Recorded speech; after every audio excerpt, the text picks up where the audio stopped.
Hello, my name's Paul and I'm a yoga therapist. What we're going to talk about today is restorative yoga. And what restorative yoga does is it works on the parasympathetic nervous system. So if you're someone that's highly stressed or you're suffering from adrenal burnout, it's an ideal practice for you. It's not easy, but it's simple at the same time, if that makes sense. It was developed originally by Mr. Iyengar, and developed for the West then by Judith Hanson Lassiter, who brought the poses into a position where you could relax into them. So we require a lot of supports like blankets, bolsters and eye pillows, but you can use whatever you can find around the house. You don't necessarily have to buy anything specially. I would recommend that you do get a bolster like this and an eye pillow, which you can purchase through any of the yoga shops. So they're very, very handy, and they'll be coming in handy for this. So what we're going to do today is just demonstrate three very simple introductory poses for restorative yoga, which you can do at home. The first one is called Mountain Brook, and you'll need a couple of blankets, and we're going to fold the blankets like this and then in half again and lay those along our mat.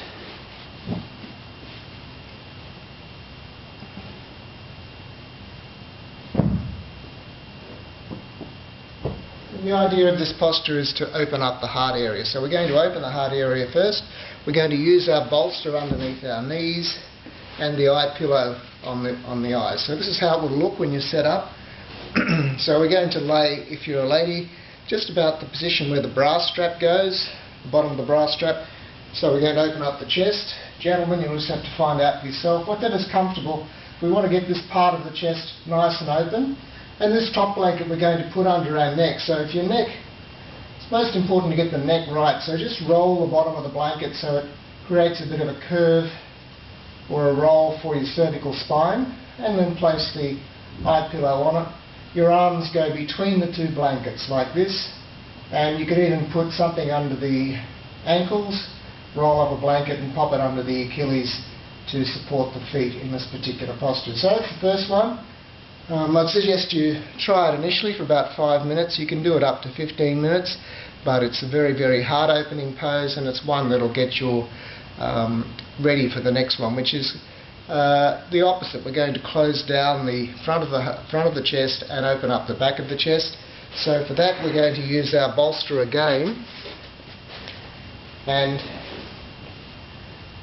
I'm going to use one of these cushions and a blanket on top. But again, you can use whatever you can find around the house for this particular posture. And we're going to place the bolster between our legs so knees are nice and wide. We're going to position this, and you can make this as high as necessary, but just for the purposes of today, this is what we're going to do. And we're going to lay down on it. So we're going to get a wonderful feeling of opening our back with this posture. We're fully supported, and that's the thing about restorative yoga, is that you are fully supported. So if you don't feel supported, get enough props so that you do. So if this posture feels like it's uncomfortable, build it up. So bring up this bolster by placing something else underneath the pillow, maybe some blankets or another bolster, so that you make it a little higher and it's a little more comfortable for you. Okay, so it's all about comfort. Again, this posture you'd probably be in initially for about 5 minutes. Don't forget to turn your head halfway through, so we're going not to strain the neck. The neck and the head are the most important parts of the body to remain comfortable in these poses that we're doing. After that one, we're going to do what we call legs up the wall, which is pretty self-explanatory, and it looks like this. Now you can use a blanket placed next to the wall, or if you're very flexible, you can use a bolster. And I'll show you how to get into this. It's simply a matter of shuffling the buttocks right up against the wall. I'll do it this way so you can see buttocks right up against the wall, and we're just going to swing the legs up onto the wall, simply like that. And if you want to use a bolster, as I say, you can just push your feet against the wall and bring the bolster underneath, and it goes under the ribs. So we're creating a cascading effect. And again, we can place something under the head, and if I could reach the eye pillow, I'd put the eye pillow on at this stage, and the hands come out to a T position like this. Now the beauty of this particular posture, to come out, well, the beauty of this posture is that it brings all of the blood down the legs, so it gives the heart a bit of a rest, doesn't have to pump as hard, and inverted poses are ideal.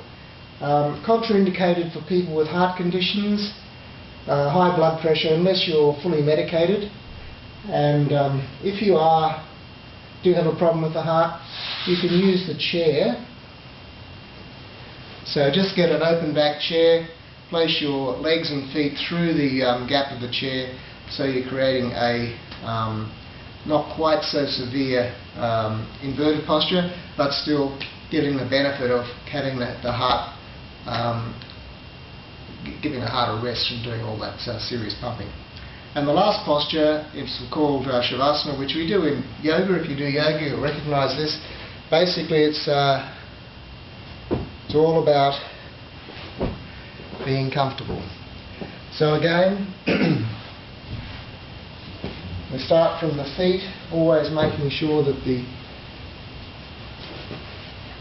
feet, legs are comfortable first. So the bolster goes under the knees. We're placing a rolled blanket under the Achilles of the feet, so it supports that. You can use a moon cushion if you wish, whichever is more convenient. And then we're going to use a blanket under the head. Now, for the blanket under the head, it's a good idea to fold the blanket up like this, and then make a little triangle. So we're going to make a triangle by folding those two pieces in, so it looks like that, and the top of your head comes here, and you lay it down. It makes a little cradle for the top of your head. So Shavasana you can do for 10 minutes. So what I'm advising, first posture we did 5 minutes initially, second posture another 5 minutes, don't forget to turn your head. Third one, legs up the wall or legs through the chair, no more than 5 minutes. You can extend that later. And to come out of that particular posture, I didn't mention it, but to bring your legs down the wall and lie on the your right side, using your right arm as a pillow, and allow the circulation to return to normal before you get up or come on to the next posture. And the Shavasana you can do for 15 minutes. It's quite relaxing. The hands are open when you lie down, and it's all about getting the head right. If you get the head right, the rest of the body will respond and to feel fully supported. So if you'd like further information, please go to my site or email me, but I hope this has been helpful. Thank you.